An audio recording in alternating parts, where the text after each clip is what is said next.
ആഴമാർന്ന സ്നേഹമാണു നിൻ തിരുഹൃദയം, ആ മാറിലേക്ക് ചാഞ്ഞിറങ്ങട്ടെ എൻ ജീവിതം. വിശുദ്ധ യോഹന്നാന്റെ സുവിശേഷം 19 അധ്യായം 34 തിരുവചനം. എന്നാൽ പടയാളികളിലൊരുവൻ അവന്റെ പാർശ്വത്തിൽ കുന്തം കൊണ്ട് കുത്തി.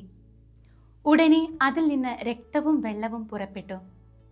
മനുഷ്യമക്കളോടുള്ള അതിരറ്റ സ്നേഹം പ്രകടിപ്പിക്കാൻ കുത്തിപ്പിളർക്കപ്പെട്ട ഈശോയുടെ തിരുഹൃദയം.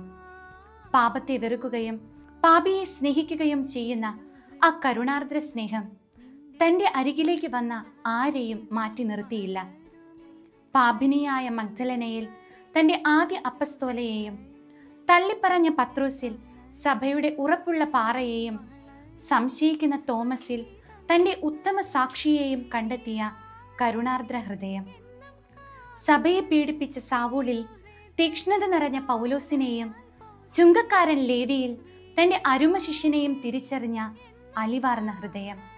അവസാനം കാൽവരിയിൽ ബലി പൂർത്തിയാക്കി തൻ്റെ ഹൃദയം മനുഷ്യമക്കളുടെ കരങ്ങളിൽ ദിവ്യകാരുണ്യമായി അവിടുന്ന് പകർന്നേകി.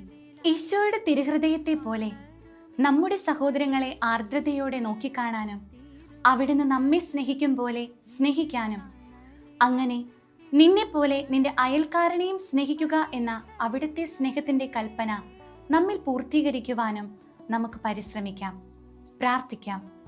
ഈശോയുടെ തിരുഹൃദയമേ, എൻ്റെ ഹൃദയം അങ്ങേ ഹൃദയം പോലെ ആക്കണമേ.